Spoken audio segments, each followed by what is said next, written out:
Well, I drove home really slow because I've got 4 little buddies in the back of the truck. Let's see here. I got myself a pecan tree. Now that's a grafted variety, so I don't know how big that's going to get. That's not the kind that you find native down by the river, which I will gather up nuts and do that. Listen, last year I tried to put in saplings and a mean old drought came by and just stomped them to death. And then I have a loblolly pine there. I'm right at the edge of where the loblollies is. There's another plant they call a slash. I don't want a slash. I want loblollies.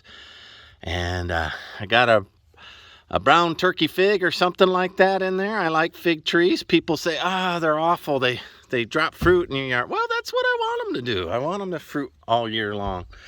I've got 30 acres. I'm going to plant it far enough away from the house it won't matter. And what else do I bought a bald cypress. Now, those aren't native here. I don't think they're native. Maybe down in San Antonio. But I've got that, I'm going to call it frog pond, right? Because it's been filled up with water. But I think I could put a cypress near that and help regulate the water. And when the water gets in there, that cypress will drink that up. So let's get these in before it rains again here. Old Muddy Hank, I'm worried about him. Let me rotate. Hank, what's going on with this mud thing, man? Let's get, it is scary. You're scaring me. If he would have walked up to me in the middle of the night like that, I might have had a little heart palpitation maybe. All right, let's get these trees in the ground. See what y'all think if you like my spots. All right. Well, this long driveway, it's about a half mile there. If you follow it all the way down, I'll rotate. Excuse me, Hank. You're kind of in my way, brother. Right there, I think that would be nice to have a loblolly pine down at the end of this long drive as a focal point. It's a pretty little loblolly right there. All right, my bald cypress, I'm going to cut out some of these mesquite, but I think a bald cypress overlooking this little pond right there would be kind of pretty. So I don't know how close I'll get to that. Whether or not I even want it understoried. I might not want it understoried. I might stick that bald cypress right here, which is maybe not. Maybe a little farther in. I want to be able to move a tractor through or a combine or something. But somewhere around in there, that bald cypress. All right. Pecan tree. Well, I think they like wet roots. So I think, because you see them down by the river, I think I'm going to tuck that right in there. I got the fence back up to keep the cattle out. Hank doesn't seem to bother my stuff.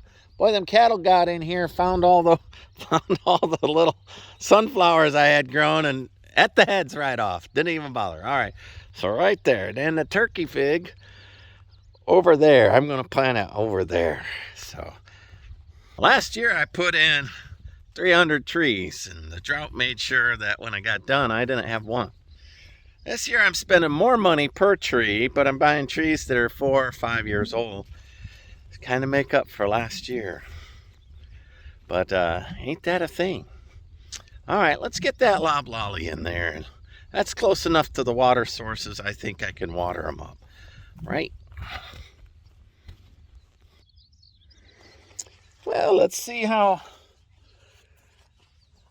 strong this little Ryobi post hole digger is in this wet clay ground.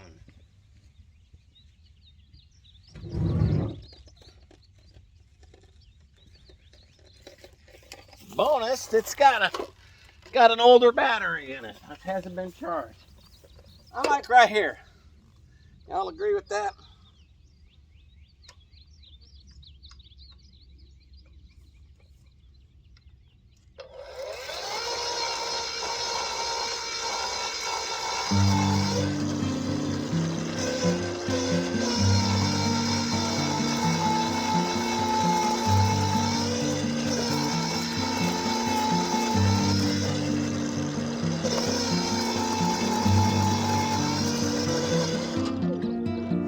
I've got to say, I'm really super impressed with that. Let me clean that up with a post hole.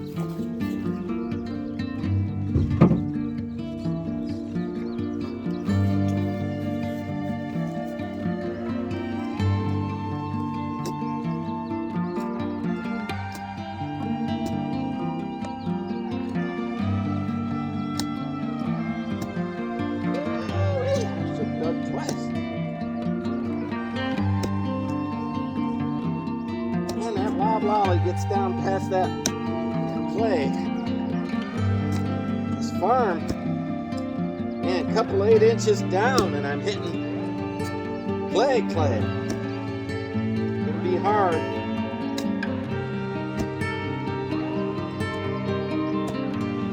See how that loblolly looks.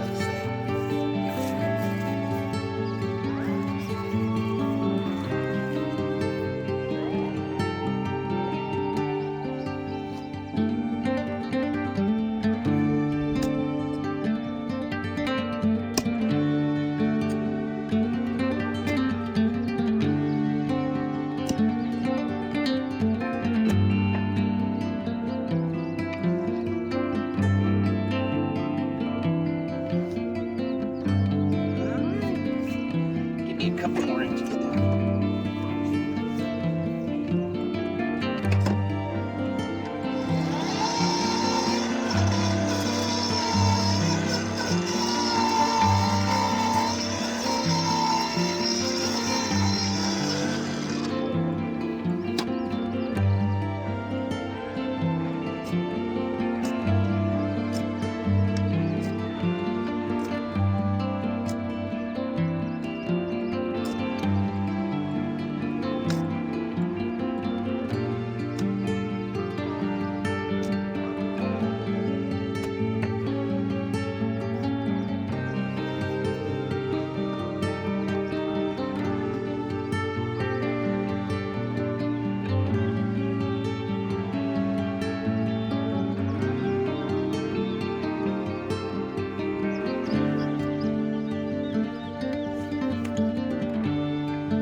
All right, mission number 1 done.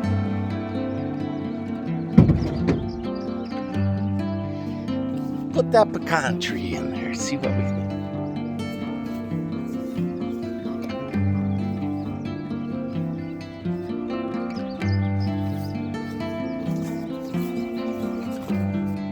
Well, there's my little frog pond that I built, which is just acting as a spillway for my driveway. All right, goes in there. But I tell you, it filled up about 30 days ago and has not gone yet. So I'm going to put my pecan tree there. And I'm going to put that bald cypress there.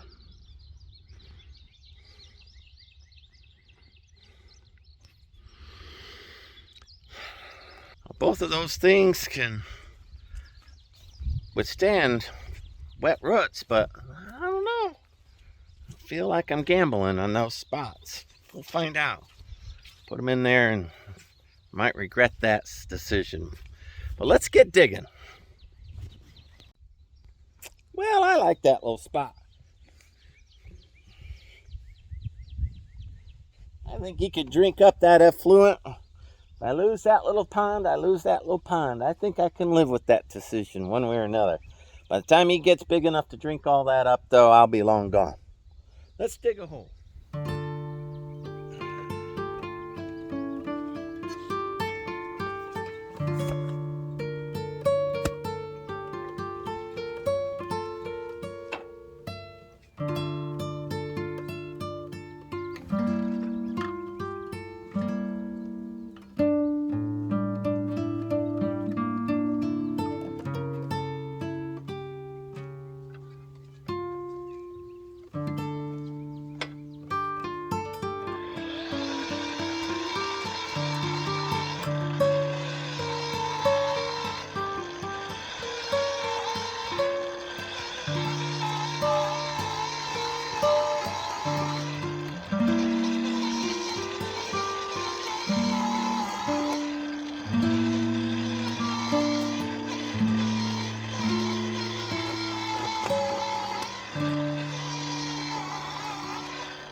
Well, it looks like sandy loam in there. I think we're going to be all right. Not nearly as wet as I thought it'd be.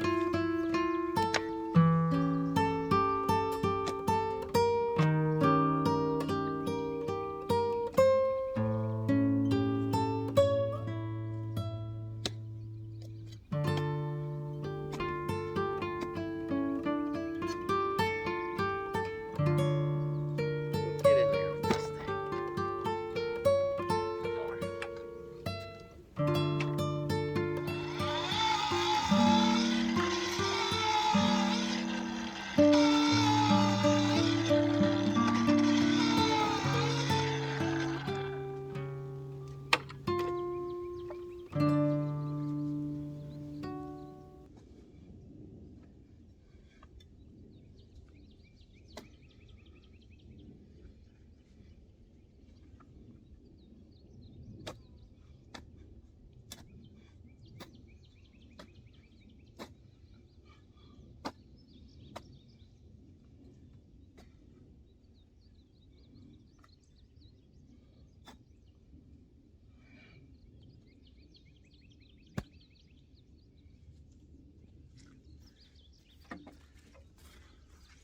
They say this part of Texas gets as much rain as Portland, Oregon.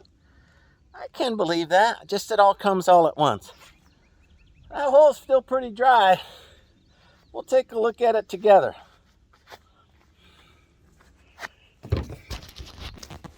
I mean, you can see that sandy loam and then clay, of course, but that's 2 inches away from all of that. But I'm going to put that bald cypress in there. I got faith in it. Cute little tree. All right. That's 2 out of 4, and I'm already tired. I'm hoping to beat the next rain cloud. We'll find out. Well, there you have it. Let me tell you, pictures don't always do things justice either. That little tree is the cutest little thing there. Just this bright, lively green, like a lime green, really stands out. Makes this frog pond look awesome. Who knows, maybe you'll get some roots down in there and help clean up that old muddy water. That'll be the next phase, hopefully this year. And then see, almost in perfect balance, but just a little off. Not exactly, just a little, just to keep you guessing. Symmetry, almost. This pecan tree. Now I know you could see that I got a little canopy over it, but a couple of different things. One, it is a sapling, and it doesn't have brown bark on it yet. It has still kind of a green bark. You can sunburn a tree. But it's true. You can sunburn a green bark tree that's been sheltered, and this one has. Where I picked it up, the nursery was underneath old oaks. But you can sunburn a tree in Texas and kill it. 3rd-degree burns, just like a human being. Now, I know in the comments people be saying I'm crazy, but I'm not. Well, if I am crazy, it has nothing to do with me saying a tree can get sunburned. And I'm not going to put SPF on this tree. I'm going to leave it parked right underneath that dappled sunlight of those beautiful mesquites. Back in the old days, people used to take the mesquite pods and you'd taste them about June. If they're sweet, you keep them. You cut down the bitter mesquites and grind them up into flour.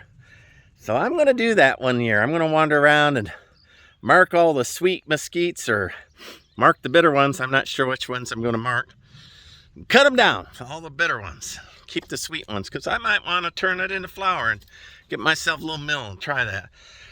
So anyway, I'll get out there and I'll cut down those mesquite. I don't need 1,000 mesquite on this farm. I really want a food forest, and that's why I'm trying to put native pecans. Now that one's grafted. It doesn't feel like it's native. It feels like it's a hybrid, or at least a graft. So, but one last thing, I got to bury this. I don't know what kind of fig tree I bought. Brown turkey or something like that. We'll see. And I got turkeys. Maybe that's good harmony. We'll find out. Why I'm on the subject matter of cutting things down, I do not need 1,000 junipers, and the only junipers I need are the ones I'm going to turn into gin. So all these, I think that's a male. I'm going to cut them out of there. That's why I put that little loblolly there to kind of give a little backdrop, so when you pull in, you'll have this. Maybe I'll replace all of these with loblollies, but I'm in no hurry. So you can see this one right here, I could make gin out of. She's going to give me a whole bunch of juniper berries. So half of that tree is male and half of that tree is female. Down in there, they're tangled together, a male and a female, grown into one trunk. Interesting. And that one's just a scruffy old male, and it's a bunch of, I don't know, mesquite and yopon mixed in there and a whole bunch of things. Anyway, look at that. 3 out of 4. I got one more hole to dig. I'm not done yet. I still got a little energy. I got a little, don't count me out yet. Man, I dug 300, Leah and I did that last year. Dug 400 trees, holes, and not one left. Man, that drought was something fierce. La Nina, she's mean. La Nina's mean. I think the drought's done though. So let's get some bigger trees in there and try to redeem the time. Now look at that fig. That's a stately looking fig. There are those who do not like fig trees, and I think that's uncharitable. I think fig trees are an amazing thing. Sure, you can't plant them next to your house. I mean, they're messy, and you can't kill them off unless you really get aggressive. But out here in the middle of this pasture, this paddock, you know, this good-looking tree blends right in. That'll be giving figs for years. Maybe feeding people that aren't me. There's a little teeny tiny butterfly. Let me stir him up off of that. You cannot see how purple that guy is. Him and a little buddy buzzing around here. They are just simply gorgeous. Little teeny things. When they land and put their wings together, they're not purple. All right, man, I've never seen those butterflies. Anyway, so look, all done. Fig tree in, and he is a good looking fig tree. And over yonder by the frog pond, I'll zoom in, that cypress tree. That's a good looking cypress tree. And just beyond this fig tree right there, looky, that loblolly pine. And over, nestled, not there so much as there, not there so much as there. That's that pecan. You can't see him stuck up underneath there. I'll get out there with the chainsaw once I know he's going to be okay, and I'll cut them mesquite out of there. All right, thank you for tagging along with me. I'm going to take the rest of that Hank poop and put it right around this fig tree. And this fig tree in 2 years will be a mountain of a tree. You're putting Hank to work one way or another. If I got to put oats in the front, then I want fertilizer out of the back. Man, let me tell you, I do enjoy this farming lifestyle. I hope that I can get enough pecans here that I can go to the Berdolls or somebody who actually does something with pecan trees. And I don't know, how many pecan trees would I need? But they're not going to be in a nice row. They're going to be nestled up on this food forest.